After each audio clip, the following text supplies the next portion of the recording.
When it comes to inclusive ministry, it's all about including different groups of people. But there's one group that often doesn't get talked about, but should always be included, and that's parents. Join us today as we learn how to start partnering with parents. Hey there, getting ready for class? You look nervous. What's up?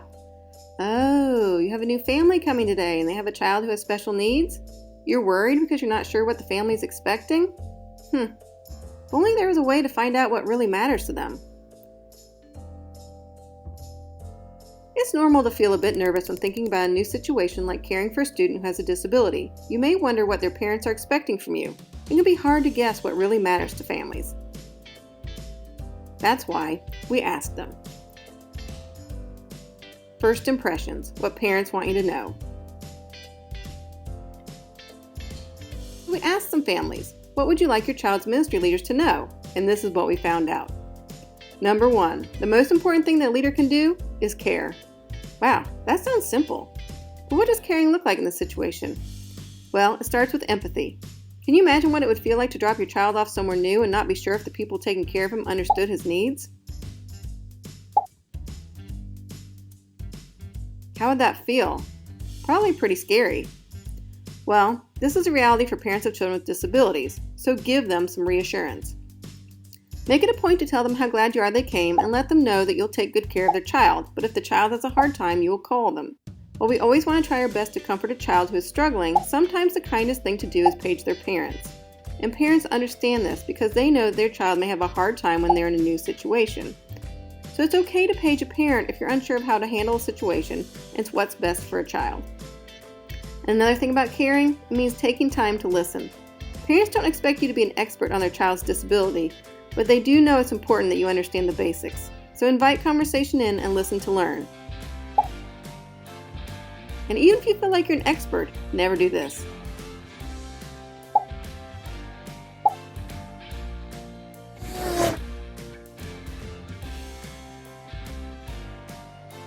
Number 2, parents want you to ask questions with compassion. Getting the right information is crucial to safely taking care of a student who has a disability. This means that some questions will need to be asked even if they're awkward.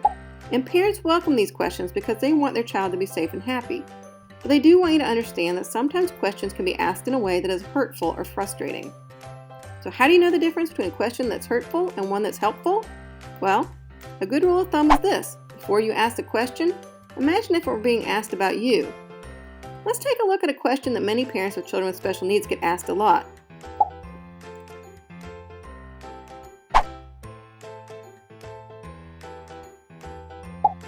When we apply this question to ourselves, it seems pretty silly. How high functioning are we? In what? We all have strengths and weaknesses. We all function better in some areas and struggle in others. Children who have disabilities are the same. So a more helpful way to approach this would be to say something like this.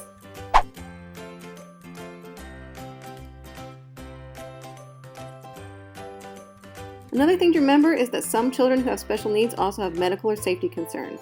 These are things you need to know about before their parents go to service, so asking the right questions can actually be a matter of safety. But how are you supposed to remember all these questions? You aren't. It would be very unrealistic to expect a ministry leader to remember what questions need to be asked to keep every child with special needs safe. This is why it's so important to be prepared ahead of time, and a great way to do this is to have some forms ready. If a parent calls a church before a visit, offer to send them an informational questionnaire that they can fill out prior to coming. Forms like these ask a lot of questions to cover many aspects of special needs. And since they can be long, let the parents know they only need to fill out the portions that pertain to their child. Now, if a visitor comes without calling first, take time to talk one-on-one with the parent and then ask if they would fill out an information quick form. Explaining this form will help you better understand how to care for their child. Wow, these forms sound great. Where can you find them? You guessed it. Find out how to join our Facebook group and download the resources from this unit. Number 3. The last thing the parents want you to know is that even though their child may learn differently, their faith still matters. Parents hope you'll try to engage their child in the way they learn. This often means that some lessons may need to be adapted. But don't worry, most parents understand that finding the best way to engage their child may take some time. But what they do want to know is that you care about their child's spiritual growth too, and that you'll work with them to find a way that meets their needs. And good news is there are many great resources for adapted curriculum, and we'll be looking at these more in the future. But for now, just remember that reaching children for Christ starts with prayer. So pray for the children in your classroom, all of them, and ask God to help you know how to teach them in the ways He made each of them to learn. So do you feel like you understand what parents want you to know a little better than before? I sure do, but there's one more thing before you go. Remember that communication goes both ways. There are going to be things that you want parents to know too. What if a parent asks how your church is prepared for a child with special needs? What would you say? If you aren't sure, then take some time this week and think about it. You and the parents will be glad you did.